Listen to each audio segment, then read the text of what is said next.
प्रेक्षकांचं पुन्हा एकदा स्वागत। कांचा इलैया हे नाव आपण ऐकलेलं आहे की दक्षिण भारतामधलं हे असं एक नाव आहे की जे नाव बहुजन विचारवंत म्हणून किंवा बहुजन इतिहासतज्ञ किंवा बहुजन राजकारण, बहुजन समाजकारण, बहुजन सांस्कृतिक राजकारण या सगळ्या संबंधात जरी हे नाव असलं तरी प्रामुख्यानं विद्वान म्हणून या नावाची चर्चा संपूर्ण देशामध्ये आहे। आणि म्हणून कांचा इलैया यांच्या प्रत्येक वक्तव्याला एक महत्त्व असतं। सध्याच्या काळामध्ये आपण पाहिलं की उत्तर भारतामध्ये असेल किंवा देशभरात असेल, खास करून बहुजन आंबेडकरवादी विचारवंत असतील, लेखक असतील, इतिहासतज्ञ असतील, अनेकांचा प्रवास हा काँग्रेसच्या दिशेने चाललेला आहे। आणि अशा वेळी स्वतंत्र आंबेडकरवादी पक्ष आणि काँग्रेसमध्ये जाणारे दलित बहुजन यांच्याविषयी मोठ्या प्रमाणात चर्चा सुरू असताना एकमेकांवर टीका प्रतिटीकाही होत आहे। परंतु कांचा इलैया यांचं महत्त्व या ठिकाणी अधोरेखित करताना आपल्याला असं म्हणता येईल की कांचा इलैया यांचा प्रवेश काँग्रेसमध्ये झाला अशी एक चर्चा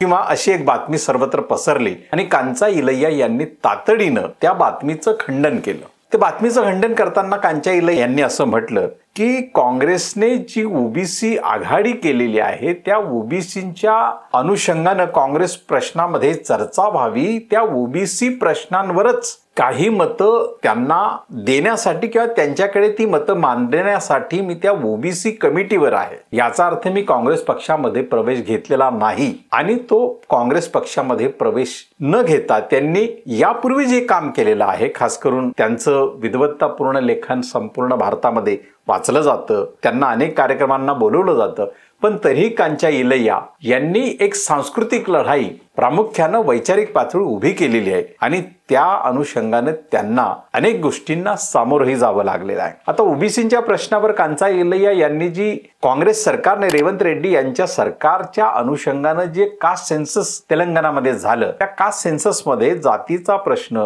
त्या सेन्ससमध्ये आणण्यासाठी जे काम केलं त्यावर त्यांनी 300 पानांचा एक अहवाल देखील गेल्या महिन्यातच त्यांनी सादर केला होता आणि यामध्ये त्यांनी अनेक गोष्टी अशा सांगितल्या की खास करून एससी, एसटी आणि ओबीसी अर्थात एससी आणि एसटी यांचं जातनिहाय जनगणना ही दरवर्षी होत असली तरी ओबीसींची ती होत नाही। परंतु जोपर्यंत जातनिहाय जनगणना संपूर्ण देशामध्ये होत नाही तोपर्यंत ज्या जाती समूहांवर अन्याय झालेला आहे, ज्यांचा सत्तेमधला सहभाग कमी आहे, ज्यांना या देशाच्या सत्ता संसाधनांमध्ये काहीही हिस्सा मिळालेला नाही किंवा सहभाग नाही किंवा प्रतिनिधित्व नाही, अशा जातींच्या संदर्भामध्ये त्या गोष्टी समोर येतात आणि त्यावर उपाययोजना करता येते। तेलंगणाच्या कास्ट सेन्ससच्या संदर्भात त्यांनी जे काम केलं, जो अहवाल दिला, त्यामध्ये ते प्रामुख्याने म्हणतात की 75 अशा गोष्टी आहेत की ज्या कास्ट सेन्ससच्या माध्यमातून ज्या जातीला ज्या काही गोष्टी किंवा जे प्रश्न छळतायत, जातींच्या ज्या समस्या आहेत, खास करून खालच्या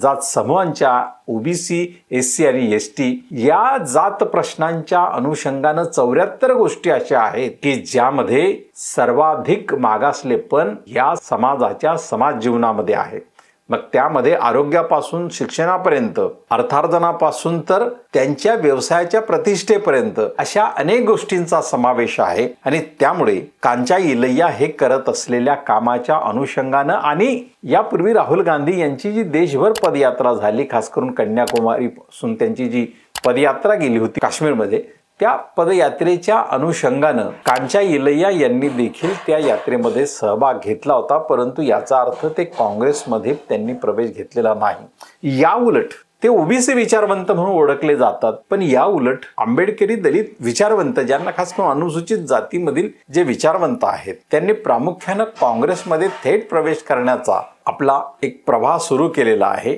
तर या अनुषंगानं देशामध्ये 2 बाजू उभ्या राहिलेल्या आहेत राजकीय दृष्ट्या आणि त्या 2 बाजूंमध्ये संविधान हटाव आणि संविधान बचाव अशी एक मांडणी केली जाते आणि त्यामुळे देशाच्या जनतेला या 2 मांडणीपैकी एका बाजूला निश्चितपणे उभं राहावं लागेल, कारण संविधान बचाव हा सर्वात महत्त्वाचा मुद्दा आहे, जो कांचा इलैया यांनी देखील म्हटलेला आहे की संविधान बचाव या राहुल गांधी यांच्या भूमिकेमुळे मी काँग्रेसच्या भूमिकेला एक समर्थन देतो आहे, परंतु याचा अर्थ काँग्रेसमध्ये प्रवेश केलेला आहे असा नाही। या उलट देशातील खास करून अनेक पक्ष जे देशामध्ये आहेत, डावे पक्ष आहेत, समाजवादी पक्ष आहेत आणि आंबेडकरवादी पक्ष आहेत, हे 3 पक्ष या काँग्रेस भाजपा व्यतिरिक्त हे 3 पक्ष जे आहेत, डावे, समाजवादी आणि आंबेडकरवादी, या 3 समूहांच्या पक्षांच्या संदर्भात आपल्याला एक गोष्ट म्हणता येईल की जी कांचा इलैया यांनी देखील म्हटलेलं आहे। कांचा इलैया हे म्हणतात की जे सेक्युलर म्हणवतात, जे खास करून डावे आणि समाजवादी, त्यांची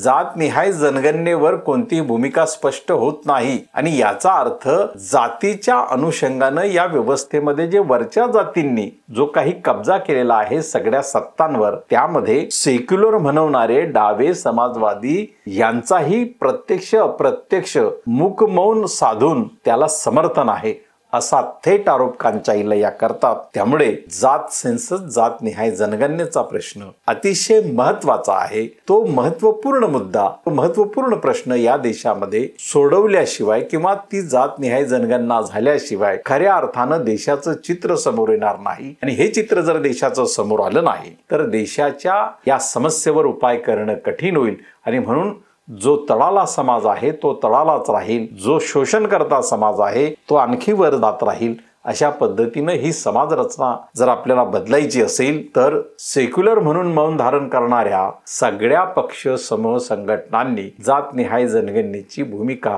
घेतली पाहिजे. प्रत्येक भूमिका स्पष्ट असणाऱ्या कांचा इलैया यांची ही देखील भूमिका तितकीच स्पष्ट आहे की काँग्रेस संविधान बचावच्या भूमिकेत असल्यामुळे मी त्यांचं समर्थन करतो आहे, परंतु त्यांनी स्थापन केलेल्या ओबीसी समितीमध्ये देखील जरी मी असलो तरी मी काँग्रेस पक्षामध्ये प्रवेश केलेला नाही, किंबहुना काँग्रेसचा मी प्राथमिक सदस्य देखील नाही. त्यामुळे वैचारिक लढाई लढत असताना जी सत्ता आणि सांस्कृतिक राजकारण या भोवती जी लढाई फिरते आहे आणि आता उभी राहते आहे, त्या अनुषंगाने कांचा इलैया यांची ही भूमिका देशातल्या तमाम विचारवंतांना मार्गदर्शक ठरावी अशीच आहे. त्यामुळे कांचा इलैया यांच्या भूमिकेवर आज बोलावं, मांडावं आणि ती समोर आणावी, जेणेकरून बुद्धिजीवींनी नेमकी काय भूमिका घ्यावी या संदर्भातलं मार्गदर्शन त्यांच्या भूमिकेमध्ये आहे. आपल्याला हा व्हिडिओ आवडला तर लाईक करा, शेअर करा आणि आमचं चॅनल सबस्क्राईब करायला विसरू नका. धन्यवाद.